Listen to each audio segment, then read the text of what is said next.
छत्तीसगढ़ के पूर्व मुख्यमंत्री भूपेश बघेल के बेटे चैतन्य बघेल को ईडी ने गिरफ्तार किया।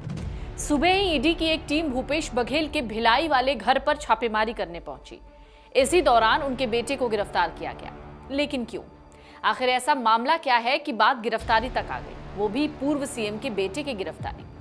दरअसल चैतन्य अपने जन्मदिन वाले दिन गिरफ्तार हुए हैं। भूपेश बघेल के बेटे का नाम है चैतन्य बघेल। चैतन्य बघेल का जन्मदिन था जब उनकी गिरफ्तारी हुई।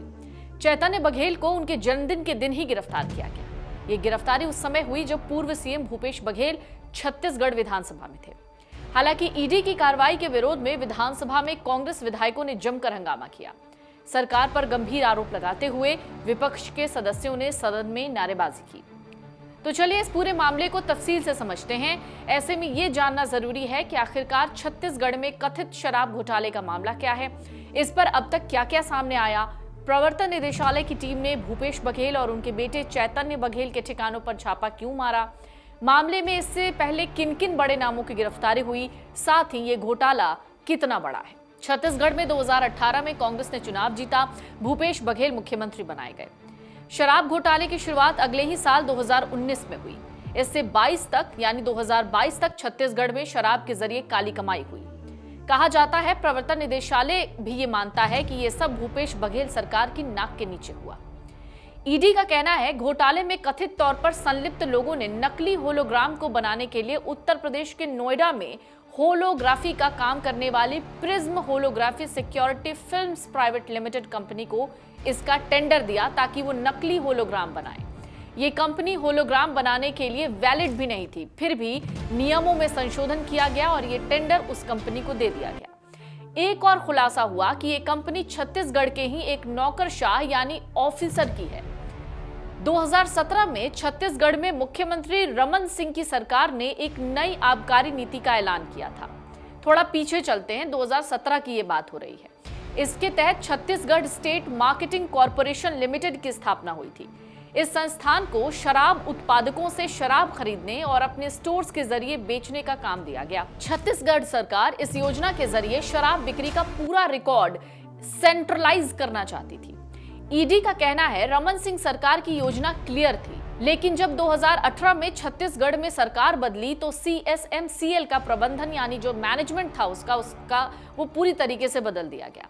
इस तरह शराब सिंडिकेट ने इस पर कब्जा जमा लिया और एक समानांतर यानी पैरेलल आबकारी विभाग शुरू कर दिया गया। इस सिंडिकेट में राज्य के वरिष्ठ नौकरशाहों यानी जो सीनियर ऑफिसर्स थे उनसे लेकर नेता तक और आबकारी विभाग के अधिकारी तक इसमें जुड़ गए, इसमें शामिल हो गए।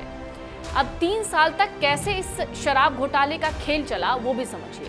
फरवरी 2019 में जब सरकार बदली, 19 में भारतीय दूरसंचार सेवा ITS के अफसर अरुण प्रति त्रिपाठी को CSMCL का प्रमुख बनाया गया। मई 2019 में उन्होंने निगम में प्रबंध निदेशक की जिम्मेदारी संभाली। ईडी के मुताबिक इसके बाद से सरकारी वेंडर से शराब की अवैध बिक्री शुरू हुई। अवैध बिक्री में मदद के लिए अफसरों ने उस कंपनी को ही बदल दिया जो शराब की बोतलों में लगने वाले होलोग्राम यानी इसके असली होने का प्रमाण बनाती थी। इसकी जगह एक ऐसी कंपनी जिसका जिक्र हमने थोड़ी देर पहले किया, उसको होलोग्राम बनाने का ठेका दे दिया गया, एक फर्जी होलोग्राम। इस कंपनी को असली होलोग्राम बनाने के साथ साथ कुछ नकली होलोग्राम बनाने के लिए कहा गया। नकली होलोग्राम को कथित तौर पर सीधे त्रिपाठी को भेज दिया जाता था, जो कि इसे देशी शराब के उत्पादकों को भेजते थे। ये उत्पादक कुछ बोतलों में असली, कुछ में नकली होलोग्राम लगाते थे। इन डुप्लीकेट होलोग्राम के साथ साथ डुप्लीकेट बोतलें भी हासिल की गई। इनमें शराब भरकर राज्य के वेयरहाउस की जगह सीधे ठेकों में पहुंचाया जाने लगा। ईडी ने इस मामले में कोर्ट को बताया कि इन कारगुजारियों के चलते छत्तीसगढ़ में अगले 3 साल तक बड़ी मात्रा में शराब को अवैध तरह से सप्लाई किया गया। करीब 40 लाख लीटर शराब सरकारी रिकॉर्ड में आई ही नहीं। इनकी खरीद बिक्री का कोई ब्यौरा रिकॉर्ड में है ही नहीं, बल्कि इस घोटाले में डिस्टिलर से लेकर ट्रांसपोर्टर यानी लाने ले जाने वाले, होलोग्राम बनाने वाले, बोतल बनाने वाले, आबकारी अधिकारी और नेताओं का हिस्सा तय था। चौंकाने वाली बात यह है कि घोटाले में शामिल लोगों की कमाई का जरिया सिर्फ शराब की अवैध तरह से बिक्री से ही नहीं बना, बल्कि आबकारी अधिकारी उत्पादकों से वैध बिक्री पर भी अवैध कमीशन ले रहे थे। ईडी ने मामले में जब जांच शुरू की तो सामने आया कि छत्तीसगढ़ में शराब की बोतलों पर लगने वाले होलोग्राम नकली हैं। होलोग्राम का टेंडर कारोबारी विधु गुप्ता, जिसने कंपनी का ये टेंडर जीता था। हालांकि ये टेंडर उसे अवैध कमीशन से मिला था। जब ईडी ने विधु को गिरफ्तार किया तो उसने मामले में बघेल सरकार की तरफ से CSMCL के MD बनाए गए अरुणपति त्रिपाठी, जिसका जिक्र हमने थोड़ी देर पहले किया, रायपुर महापौर के बड़े भाई शराब कारोबारी अनवर ढेबर और अनिल टुटेजा का नाम लिया। जब ईडी ने इन तीनों आरोपियों को गिरफ्तार किया तो मामले में धीरे धीरे और जो कलैयां थी वो खुलने लग गई। तो इस मामले में अब तक किस किस की गिरफ्तारी हुई है, कौन कौन ईडी की जांच के रडार पर है। ACB और EOW ने ईडी के पत्र के आधार पर जनवरी 2024 में FIR दर्ज की।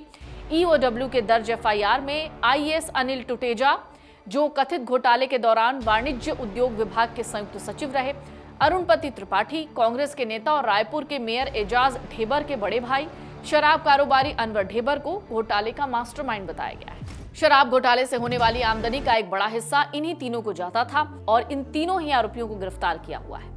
तो बघेल सरकार के आबकारी मंत्री की क्यों गिरफ्तारी हुई थी? ईडी के मुताबिक गिरफ्तार अरुणपति त्रिपाठी और अरविंद सिंह ने पूछताछ में बताया कि पूर्व मंत्री कवासी लखमा के पास हर महीने कमीशन जाता। शराब कार्टेल से हर महीने लखमा को 50 लाख रुपए मिलते थे। 50 लाख रुपए के ऊपर भी 1.5 करोड़ रुपए दिए जाते थे। इस तरह 2 करोड़ रुपए उन्हें हर महीने कमीशन के तौर पर मिलते थे। आबकारी विभाग में काम करने वाले अफसरों ने बताया कि वो पैसों का जुगाड़ करके उनको भेजते थे। कन्हैया लाल कुर्रे के जरिए पैसों के बैग तैयार कर सुकमा भेजे जाते थे। कवासी लखमा के बेटे हरीश लखमा के यहाँ जब सर्चिंग हुई तो ईडी को डिजिटल सबूत मिले।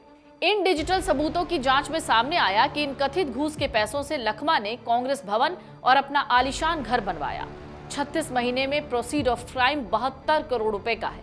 ये राशि उनके बेटे हरीश लखना के घर के निर्माण और सुकमा कांग्रेस भवन के निर्माण में लगाई गई है।